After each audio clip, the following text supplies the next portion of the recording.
pack up your tents, bring your Molly. We're all gonna listen to the greatest speech ever by King Benjamin. Listen to this episode of Drunk Mormon Podcast. Oh, this is the podcast where we drink with the Mormons, strange and peculiar people they may be. Come hear the stories we were taught in our childhood. Come drink and join our eternal family. Come drink and join our eternal family. Welcome to the Drunk Mormon Podcast. Welcome back, friends. The podcast where we get drunk and talk about people who never get drunk. And those are Mormons. I'm David John Banks, and I was raised Mormon. I'm Lauren Sackwidge, and I've never been Mormon. And we're your hosts. May not be the hosts you deserve, but we're the hosts that you get. Each week on this podcast, we teach Lauren a little bit more about Mormonism, whether that's Mormon church history, stories from the Book of Mormon, interesting things that Mormons believe. But this week, we're going to learn about King Benjamin. Okay. I'm excited. I don't know who that is, but I'm excited. I like royalty. I like people named Benjamin. So it's a perfect. Everybody wins. But first, we have some business. Okay, our business. First of all, obvious, but we're back together. Yay! We took a break to go to the Coachella. And a couple people were really confused because they were like, Coachella wasn't that recent. It's because when you were at Coachella, we did record. I'm still at Coachella. I am Coachella. I'm the desert. We recorded it while you were at Coachella, but you obviously weren't at Coachella when we released it. No. But thanks for everybody who was concerned. Yeah, that you just I got the wrong date. Yeah, thank you. I appreciate that. Much cheaper tickets when you go to Coachella in May. Yeah. And now we have, oh God, we have some corrections. Oh no. Let's start with what I got wrong. And this is actually me getting wrong with also Julia and Erica during our Mother's Day episode. Ooh. Because if you remember from our game, Lady Heroes of the Book of Mormon, we said that there were 3 women mentioned and named in the Book of Mormon. Right. But then we found out that was a lie. That it was a lie, that it was just 2. Right. It's actually not a lie. There are 3 women named, but only 2 of them are lady heroes. Only 2 of them are role models. Wait, who's the 3rd woman? So the 3rd woman is Isabel, who was a, quote, harlot, who distracted men from the gospel. You gotta have one harlot or your religious book is worth nothing. Yeah. One sassy harlot. Unless you're doing a podcast and then you need to. So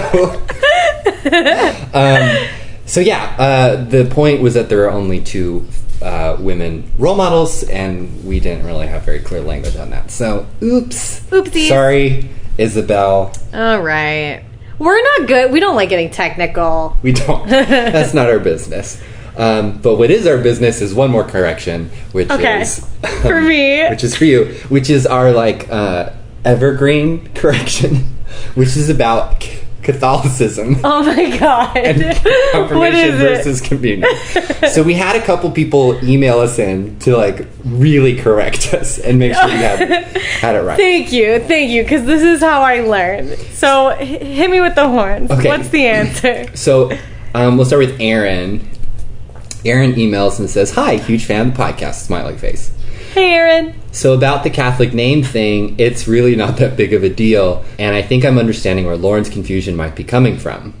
The Catholic Church has 7 sacraments, 3 of which are called the sacraments of initiation, as an initiation into the church. Okay. These are baptism, Eucharist, and confirmation. You need to receive all 3 to be considered a fully fledged churchling. When someone is born and raised as a Catholic, they usually receive these at different times. They are baptized shortly after birth, receive their first communion around grade 2, and are confirmed usually around sophomore year of high school. Confirmation is when they would choose a biblical confirmation name to be, quote, known as." Got it. And she says, "You're really not, unless you're super serious about it. My chosen name was Sarah. I've never used it since. LOL." And then she says, "I think Lauren's what's the difference confusion comes from the fact that people taking CCD usually haven't been raised, at least very strictly in the church, and haven't received any sacraments of initiation at all. They will therefore study and take classes in order to prepare to receive them all at once. So it's probably easy to blend them all together, despite the fact that they are 3 separate sacraments. Oh, so I was just like, you know what? I always felt so bad that, like, I got kicked out of CCD, and I was like, oh, it's such a big religious disappointment. But lo and behold, my parents were also religious slackers who were putting me in the, like, night before cramming session version. Like, I was trying to catch up all at once. Thank you, Erin. Thank you for correcting me. Yeah, thank you, Erin/Sarah. Sarah. And then she also throws us her digits that I'll send you so that she can be drunk texting. Perfect. See you soon, Sarah.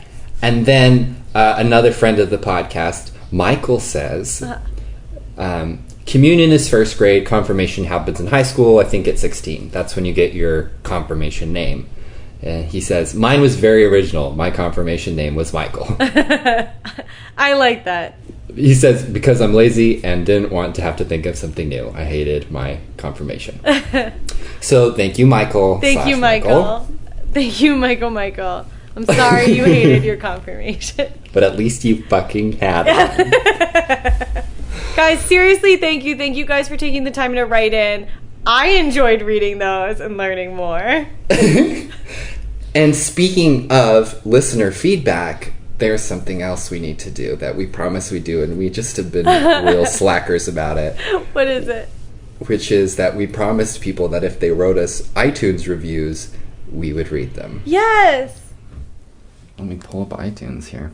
So we're going to read some iTunes reviews. Okay, so maybe we'll like read a couple, and then we'll read a couple more next week or something. Perfect. Let's do that. Do you want, like, you read one and I'll read one, and then we'll move on? We'll pass back and forth. Here, you start with that one. Okay, this is from Crazy4K9s 808. What area code is 808? That's the other game, is you have to figure out who these people are. Hawaii. Do you think that's an area code? I don't know. Or Bob. 808 is also Bob. It's true. 8008 is Boob. Oh, like on a calculator. Yeah, so Bob from Hawaii who likes dogs. He says, hilarious and surprisingly educational. Raised in a religious environment myself, I can definitely relate to a lot of the feelings expressed. But not even my Catholic background could have prepared me for the near absurdity that is Mormonism. Also, I had my orgasm thanks to this podcast. It was awesome! Yes! Oh my god, that's so fun! I know he means the drink that we made, but I'm not reading it that way, and I feel very validated. We could also be wrong about the Bob thing, and it could be a woman, also non-binary. So maybe we should be saying they about all of these people. Good call. Do you want to read the next one? What's the next one? Awesome sauce. Great job. Love it. Look forward to listening to it all. Period. Good job reconciling. I also have only more recently begun to drink and reject the Mormonism of my youth. But, as you say, it will always be a part of me, so why not laugh about it? And then, 1, 2, 3, 4, 5 haws. Oh, yeah. Well done in counting the haws. Thanks.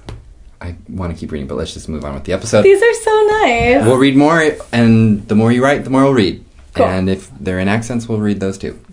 Maybe. Was that all of our business? That's all of our business. Well, we're really good business people. We're good at 2 things on this podcast. 1, reading nice things about ourselves. 2, business. So I think we're ready for some adult refreshments. Ooh, yay! And because I don't think I have yet chosen the drink. No! I wanted to drink my personal favorite cocktail, which is a mojito. Yay! And so I moved recently, which is why we had a couple episodes come out late. And the new place I live, we have a grapefruit tree in our backyard. Uh-huh. And the grapefruit right now are perfectly ripe. So we're going to do a grapefruit splash in our mojito today as well. Oh, I love that. So mojito has a little more steps than you normally have with a cocktail, but the ingredients are really simple. You have white rum, you have club soda, you have lime, and you have mint. And the first thing you have to do is muddle the lime and the mint. And what that means is you take a muddler, which is basically like Big ass stick. A big ass stick, and you just kind of jam it around in there. Got it. And to mix in the flavors and unlock them. Smells like a Bath and Body Works candle.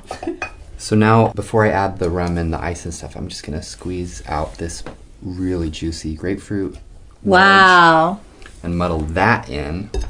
And then we're gonna do 2 ounces of rum because we're a little trashy on this Just podcast. a little. Then you top off with club soda. Oh yeah, look how refreshing and nice that looks. Oh my god, I'm so excited to drink this. Ready? Cheers! Whoa. Ooh. It's like a citrusy garden in my mouth. Wow. You can't even really taste the rum, which is dangerous but fun. Let's get drunk. While we're drinking, we're learning about King Benjamin today, and he's most famous for this speech he gave from a tower, and everyone gathered around in tents. Uh-huh. So Kind of like Coachella. kind of like Coachella. So that means for the episode, we're gonna record the episode in a tent, and we're gonna set one up. What? We'll just set up a tent right here. Wait, are you for real? I'm for Is real. that what we're doing? I'm gonna put jokes on you. I camp. I can pitch a tent in the dark. But can you pitch it drunk? We're gonna find out. We're gonna find out. Gotta make a tent. Okay. There's no instructions. Just gonna figure this out. Hold on, I need more of my drink. Just gotta make sure I'm staying fueled. Oh my god, DJP! What? It's gone. Oh my god! I've never seen you drink a drink so fast. It tastes so It good. does taste so good, but I still have half left. Oh my god. Are you okay? I'm so good. The top of my head just feels so much heavier than it did a minute ago. Okay. Oh, the poles. Okay, wait. I know how to do this. Okay. Do we have a rain fly? I'm worried about inclement weather. Oh no! What? You're supposed to thread it through this piece. These things? No. Yeah, they're supposed These to things go still through in there. here? Yeah. I don't think it. I don't. It we'll doesn't just tie matter. It Yeah, doesn't just matter. tie It doesn't matter. I don't need it. But let's Okay. put the stakes in. Just kidding. We're trying to make a tent. Let me make a podcast. Do you have enough pillows over there? I've got a lot of pillows. Now we're in our tent. We're in our tent. There's so much room once you're inside of it. Very, very Ashley, are you roomy. sure you don't want to join inside the tent? It's very roomy. Okay. Now I think it's time for our lesson. And I'm going to turn the time over to me and Oscar to teach it to you. Okay. Oscar, do you like being in the tent? Yeah. Can you give me a kiss, please, if you like being in the tent? Oh, he gave me one. Okay. King Benjamin. The King Benjamin story. Now, this is the first time that we've come back to the Book of Mormon, right? We talked about Nephi and his family, right? Yes. But we haven't talked about any Book of Mormon stories in a while, so it was time. Okay. So now here's more of the story. Let's do it. So we learn about Nephi, and Nephi dies. Aw. And then we keep naming people Nephi. And I think there was at least one more Nephi, and then there was some other kings that had different names. And the record is actually pretty sparse. They don't talk a lot about them. And then there's some years that go by, and the people are living. And the place that they're living, they named the land of Lehi Nephi. Okay. Which, I mean, Lehi Nephi. it's not very It's a bad name. It's not very creative, but you understand why they named it that. Well, actually, I don't, because if it was Nephi Lehi, that rhymes better. The land of Lehi Nephi. It still rhymes. Nephi Lehi. Oh, yeah, it does. It's the same rhyme. It does. I'm sorry. Well, it sounds better when I say it. Okay. So anyway, 200 years go by, Uh-huh. and there's not a lot of stuff going on. There's not a lot of new revelations by God. They're just living there in this land. Just chilling. And then fast forward, there's a king, and his name is Mosiah. I thought you were going to say it's a king, his name is Benjamin. I was like, yeah! No. Mosiah. That's Mosiah. fine. So there's a guy named Mosiah, and they're living in the land of Lehi Nephi, and God talks to Mosiah in a dream. Oscar, Okay. what are you doing? Oh, he's cleaning his face with his little paws. Look at him, he's just rubbing his face with his little paws. He loves the tent. So, oh my God, stop breathing. We're making a podcast here. So God goes to Mosiah and warns him in a dream that they need to leave again. Wait, where are they now? They're in the land of Lehi Nephi, but they Which have is to where? leave. It's in the American America? continent. Okay. Probably Mexico. Okay. Got it. The Yucatan Peninsula. Got it. So they're in the land of Nephi, Lehi, and God's like, you gotta get out of there. Bye-bye. And we can only speculate why. Maybe there's bad guys coming. Maybe the people were being He doesn't bad. say. It doesn't. I don't think it says. Okay. Anyway, so they go. And Mosiah takes his people and they go on a little journey. They all get their stuff and they move and they go to the land of Zarahemla. Sarah Hemla? Zarahemla. Oh. With a Z. Got it. Not a person. Not a person. Zarahemla. It's a city. Okay. And they get there and they find an existing people there. And the people are more numerous than themselves. Okay. So they find a bigger Group. of people called the Mulekites. Okay. And it describes them as barbaric, and that basically it's like, oh, they need our spiritual help because they're just savages. And they're descended from the people of Mulek. And Mulek was a guy who also lived in Jerusalem. Wait, how do they know this?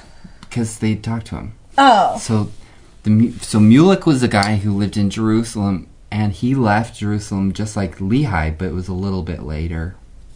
Okay. And they settled in the land of Zarahemla. But it's been like 200 years. Right. And remember when Lehi's family had to go back and get the brass plates? Yeah, they had to go back like 3 times.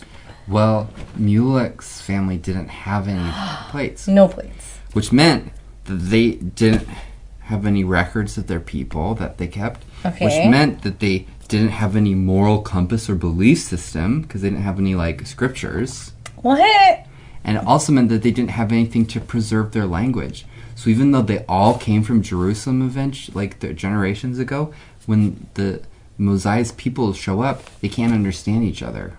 So it says that the Mulekites' language had become corrupted. Well, this is very mean. I know, it's a little judgy. Like, they're just doing their own thing. Yeah. They don't want to write stuff down. That takes too much time. I know, but They're making their own language. Post-structuralism wasn't a concept until the Got it. mid-1900s. Got it. So these people, these hippies, they're doing their own thing. Well, they're not and hippies, they're like barbarians.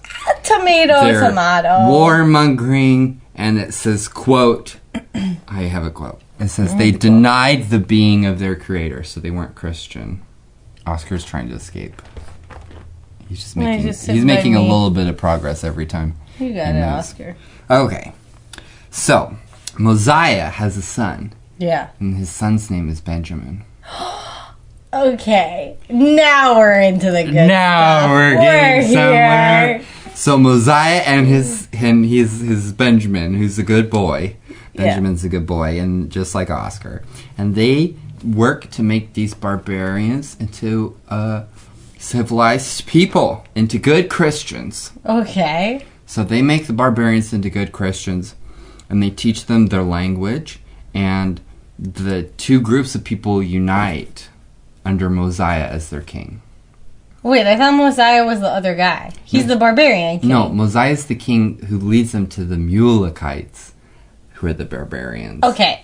Well, you see where I'm confused because they both have M's. They both have M's. in them. Mosiah and Benjamin are Lehi peoples. Yeah. So they're Nephites, Got it. and they call them the savage people of So- Zarahemla, and they all become Nephites. Got it. And Mosiah is the king over everybody. Got it. Alternate story. Mosiah and Benjamin and their people are imperialists. And they go and take over a group of people who are just doing their own damn thing. You know what? That's a great perspective. It's always nice to have two sides to a ping pong table. Continue. Okay. Mosiah and Ben. So they make... Can I call him Ben? Yeah, you call him Ben. He seems like a good guy. Or like Benji. Benji. Which is a very Mormon Mosiah nickname. and Benji. And Benji. So they're united. Mosiah's the king, but then Mosiah dies. Aw. And Benji becomes the new king. And in his early years as king, there's a lot of attacks by the Lamanites. Yeah. So there's a lot of war and bloodshed, but he's able to win the war. Okay. Right? And he brings peace to his people. And it basically becomes a theocracy. A theocracy is a system of government where your religion and your government are the same. Because Benjamin was the king, and he was also the prophet. Oh, okay. So King Benji Well, is... so was Nephi, right? Yes, Kind of. Yeah. So King Benji is the king over all of the people of Zarahemla. And he brought about an era of peace. And he did this in a few ways. One, he punished false leaders. Anybody who was saying anything false, trying to lead the people astray, he punished them. Punished the false teachers. Two, he also punished people who caused dissension and contention and would lead people away to the Lamanites. So, traitors. Okay. So he punished the traitors and people trying to bring people away. Right.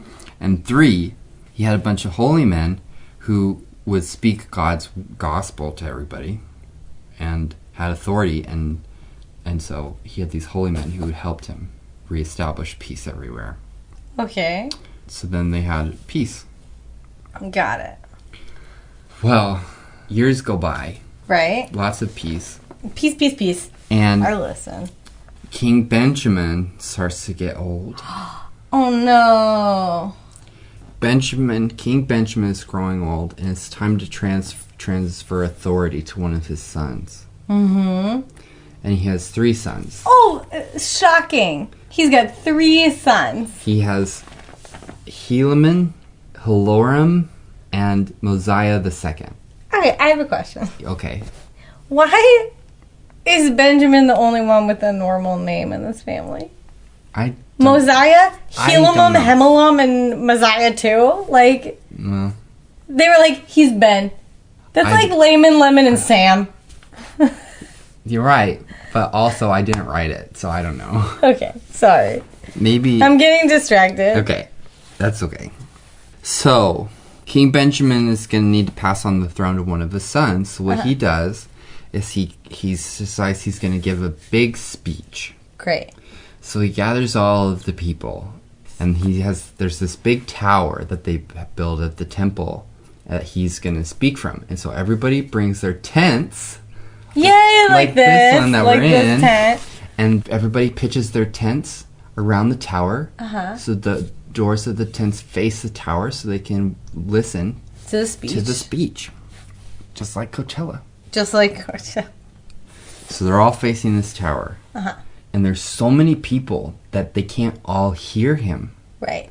So what he does is he has guys write down what he's saying so they can take it around and share it to the people who are out of his earshot. Because the whole people are there. Are they going to read it at the same time? No, they have to listen and write it, and then it's delayed. Okay. It's like the Oscars. Got it. When it airs after. Yeah. Yeah. So, he gives a speech. And he has a few things to talk about. The first thing he talks about is that he's been a really good king. Oh, that's nice. He's been a good king. They've had a lot of peace. He's like us. He's like, I'm doing a good job. Let me read these reviews. Yeah, so he reads some of his iTunes reviews. And he tells them how he's being a good king. And he talks to them about how, because of him, everybody was good and everyone pitched in. And the taxes were so low. Like, barely any taxes. Whew. I know. That's nice. What an economy. And so he teaches them that and how all the peace that they had because he was the king. And then he also teaches them about how you gotta obey God. You gotta obey God's laws. You know? You gotta obey God's laws. And then you also have to obey the king and his laws. Right. And you gotta obey the laws that his father made, and you gotta obey his laws, and you gotta obey the laws that the next king's gonna make. All the laws. Gotta obey. And it's really important to obey the rules. Okay. If you obey the rules, then you'll be blessed. Got it.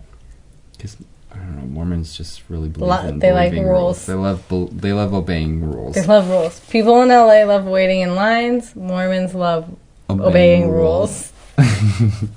And then he tells them, you know, you were born into debt. When you were born, you were in debt to God because he gave you this life and this world and this body. Okay. And you're in debt to him. And so by obeying his commandments, that's your way of repaying him. Uh-huh.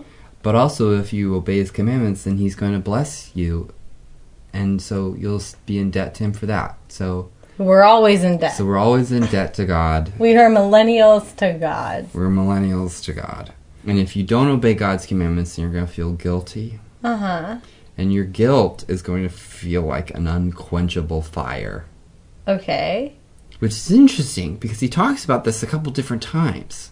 And it's sort of a suggestion that hell isn't a literal place so much as a way you feel. And if you remember, we talked about this in the Plan of Salvation lesson. How if you aren't good and you're not worthy to be with God, that it's going to be really uncomfortable to be with him because you're going to feel a lot of shame. I remember that. For your wickedness. So this is where some of those ideas are first introduced. I mean, there's some really cool things he says too. Like, he says that if you're doing well and there's people who are in need, you should give to them without judging whether or not they deserve it.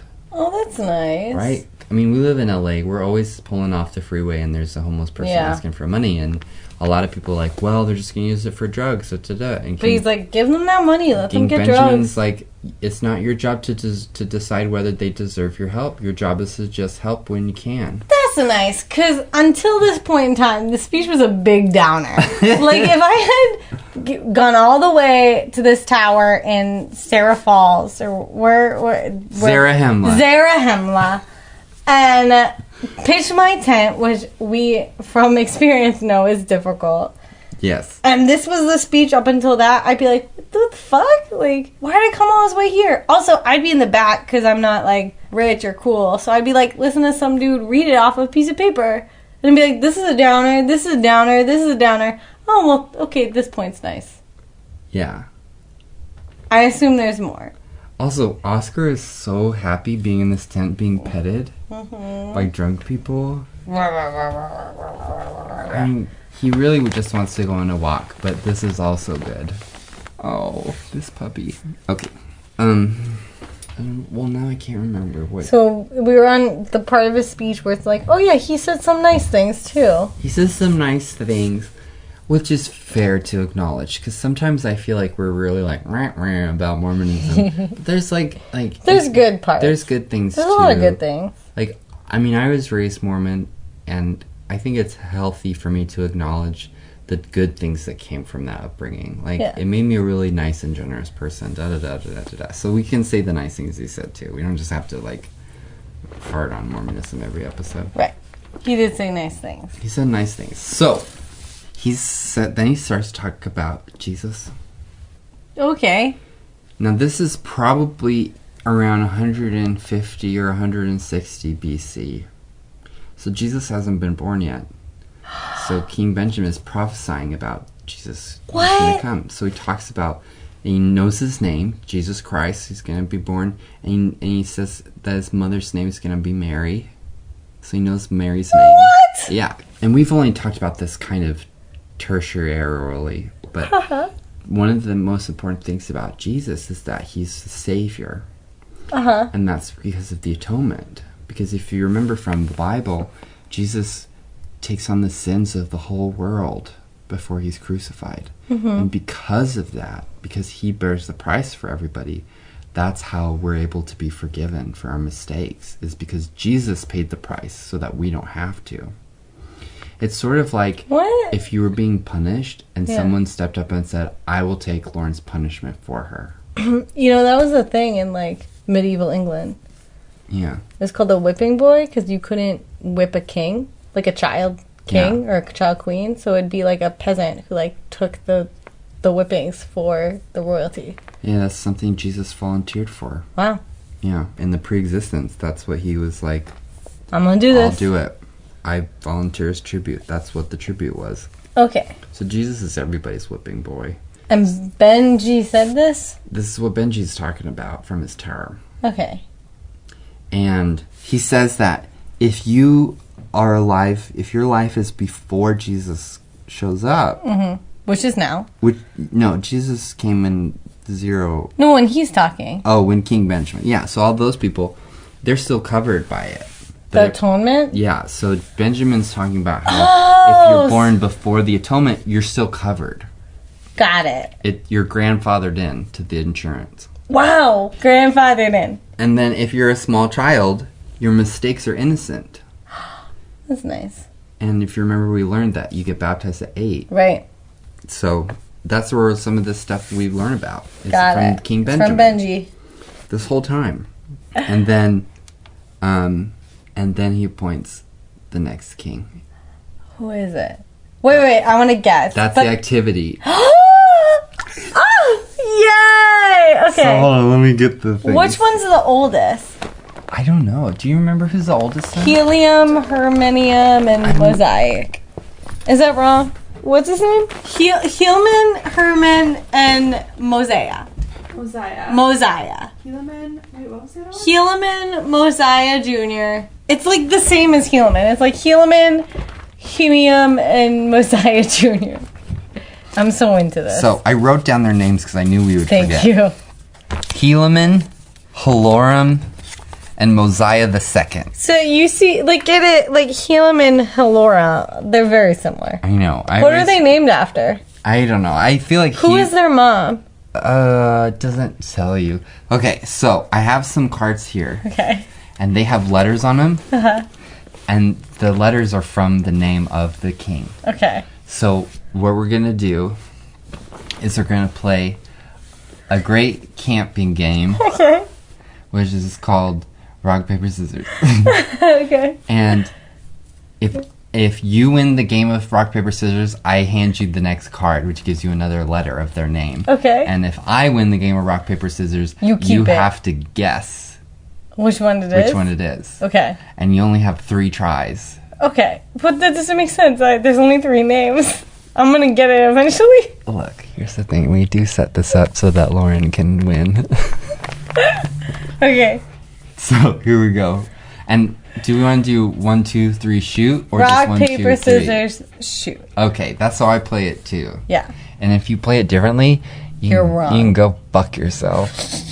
Because if you play that way, it means you've insisted on playing the wrong way your entire life out of some sense of fucking pride. And you can go pronounce the word GIF however the fuck you want and ascribe the same pronunciation rules from the host words as you do to the acronym, when we all know in fucking English, when you make an acronym out of the initials of a series of words, the new acronym has its own rules. And you can't say that it's GIF because of graphics, because GIF can be pronounced either way depending on whether you're implying Germanic or Latin roots words to the word. So go fuck yourself. It's 1, 2, 3, shoot.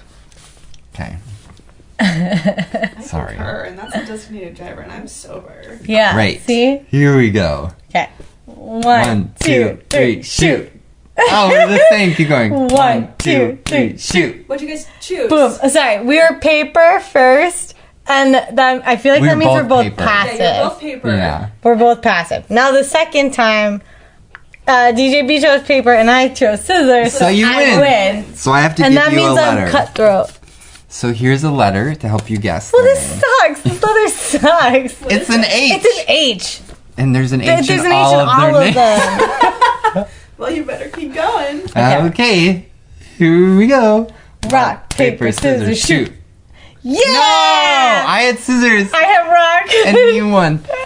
Okay, this game Let me isn't see. working as well as I thought. An A. I gotta check. I know it's not Halorum because Halorum does not have an A. Okay. What one was he? He was one of the sons. Yeah, no, I know they're all sons. I listen, but who's the oldest? I don't know. I assume it's Mosiah the second.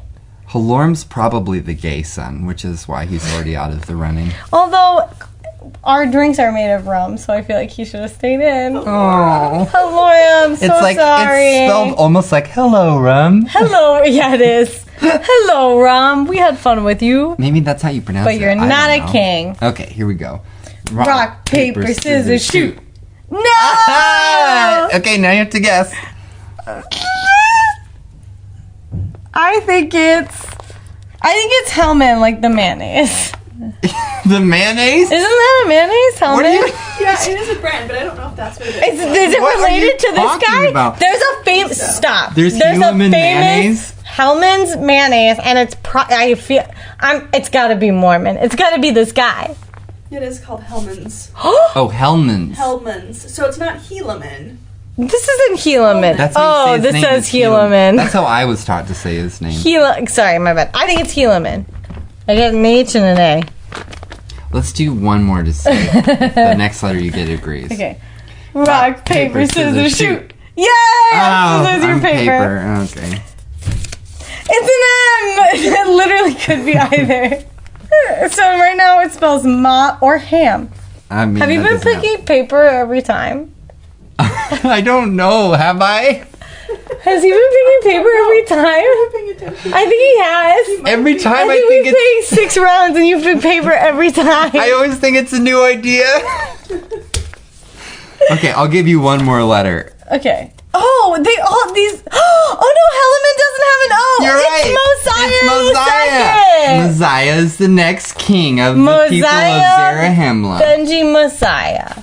And you know, What do we know about this guy? Benjamin doesn't die right away. He lives for another 3 years. Oh, that's nice. And they all live in peace That's until again. he finally passes away. And Mosiah takes over as the next king. But I can't keep going because that's a new story. No. And there's some interesting stuff that happens when Mosiah is the king. Wait, I have a question though. Were all of these people, now that I think of it, Here, now you can spell out his name. Mosiah? When Benji was up on his tower talking, were people like, he's senile, like he's talking about somebody that doesn't exist, or were they like into it? Well, apparently when he was done, he went around and talked to everybody and was like, what do you think? And everyone's like, good. We love it. We believe. But he's your king, you know? What are You gotta gonna say do? that. So here's some Mosiah. interesting things. Yeah. The story of King Benjamin's speech is very similar to a Protestant revival meeting, which was a very common thing to occur in the early 1800s when Joseph Smith was growing up.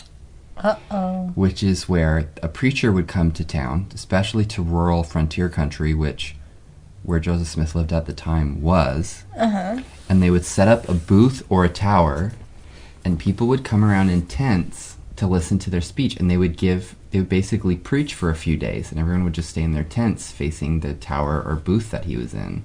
Ooh. Yeah, and they would learn about Jesus and everything. So I'm sorry, am I picturing a different tower? Like, I know this isn't the point of the podcast or the story, but like I'm picturing like an ivory tower, like in a castle. no, it's like a Am I wooden not- tower. Like a what? Like a wooden tower, like like a guard tower at a prison where it's just like scaffolding. Oh. That's how I always pictured it. That makes it so less classy. Like, I thought this was like a grand affair. Like, I mean, it there could was have a been tower. that too. You're like, I mean, I don't think it tells you what it's made out of, but the pictures are always of this like wooden scaffolding tower. oh, that's so less nice. Yeah. Okay, so this is like Protestant meetings. Yeah. So that's just an interesting thing that Mm-hmm. some people go, this story sounds a lot like something that Joseph Smith experienced in his growing up.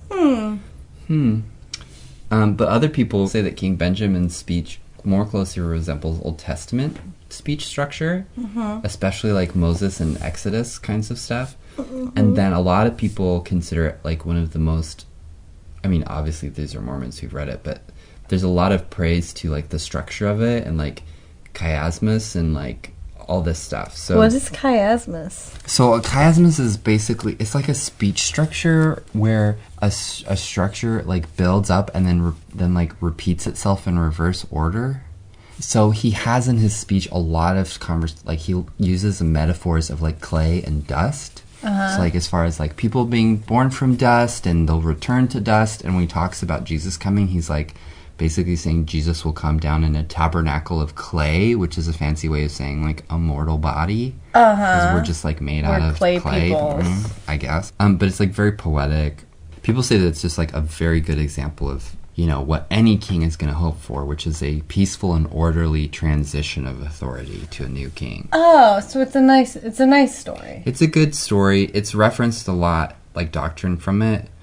It has some like weird problematic things as far as like an overemphasis on the importance of obeying, like blind obedience, which I personally have a problem with. But also, if I was a king, like, that's what I would do. That's what you want. I mean, he had peace, right? He had these holy men who helped him enforce peace, and anyone who dissented, they like punished and got out of there. So it makes it sound like a utopia. It also could have been a dystopia, for all we know. Right. Because this record was written by someone there. Right. Well, it's all in the Book of Mosiah, which means this was written by his son.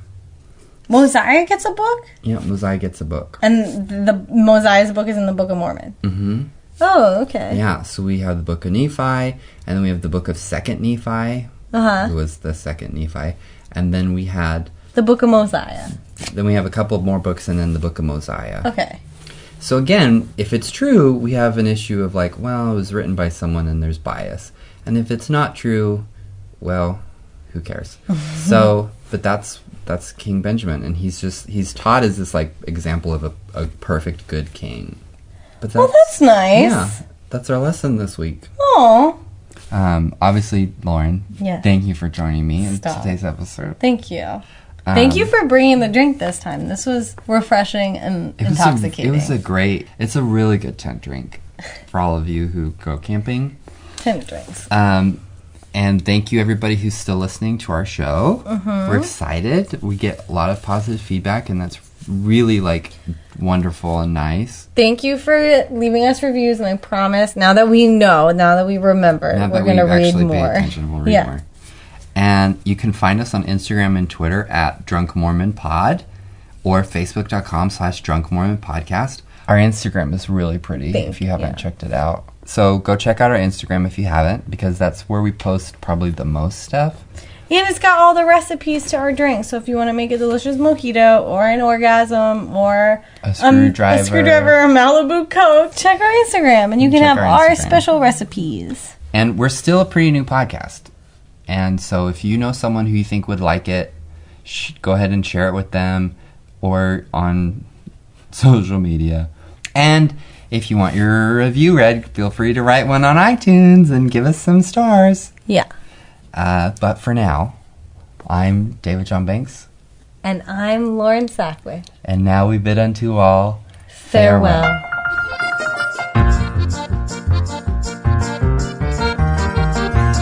In the name of King Benjamin and his gay son, Halorum, amen.